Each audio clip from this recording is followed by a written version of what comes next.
आवाज जनतेचा, लढा सर्वसामान्य जनतेच्या न्याय व हक्कांसाठी।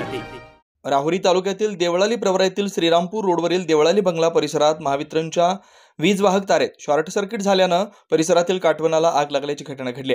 आज सायंकाळी 4 वाजताच्या सुमारास शॉर्ट सर्किट होऊन ही आग लागली। आगीचे लोळ दिसताच वंचित बहुजन आघाडीचे तालुकाध्यक्ष संतोष चोळके यांनी देवळाली प्रवरा नगरपालिका अग्निशामक दलास संपर्क केला। अग्निशामक येईपर्यंत आगीचे लोळ मोठ्या प्रमाणात पसरले।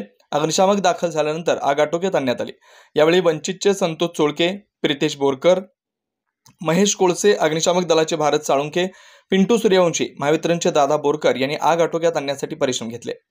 आज इरिगेशन बांगला येथे महावितरणच्या शॉर्ट सर्किटमुळे महावितरणचे लाईन गेलेले आहेत। तिथून या शॉर्ट सर्किटमुळे आग लागली होती। आग लागल्यानंतर आम्ही अग्निशामक दलाला, देवळाली नगरपालिकेच्या अग्निशामक विभागाला फोन केला, तर अग्निशामक उपलब्ध नाही म्हणून त्यांच्या कळवण्यात आले।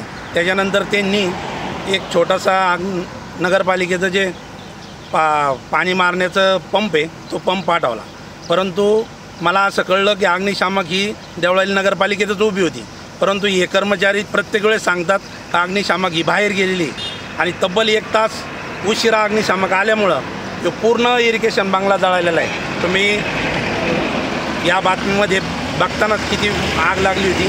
आजूबाजूला गवू आहे, परंतु नगरपालिकेच्या मुख्य अधिकाऱ्यांना मी या व्हिडिओच्या माध्यमातून सांगतो का हे कर्मचाऱ्यांचा कारभार सुधारा, कारण आग लागल्यानंतर एखादी आघाडीत घटना घडू नये आणि कर्मचाऱ्यांच्या हलगर्जीपणामुळे या देवळाली नगरपालिकेत हद्दीमध्ये काही आघाडीत घटना घडू नये याची नगरपालिका प्रशासनाने जबाबदारी घ्यावी आणि काळजी घ्यावी। या व्हिडिओच्या माध्यमातून मी नगरपालिकेच्या प्रशासनाला विनंती करतो की वेळीच कारभार सुधारा, नाही तर अन्यथा वंचित बहुजन आघाडीच्या वतीनं तुम्हाला आम्ही जाब विचारल्याशिवाय राहणार नाही आणि अग्निशामक विभागाला टाळे ठोकल्याशिवाय राहणार नाही। नवनवीन घडामोडी आणि सत्य बातमी पाहण्यासाठी आजच आमच्या YouTube चॅनलला सबस्क्राइब करा, शेअर करा।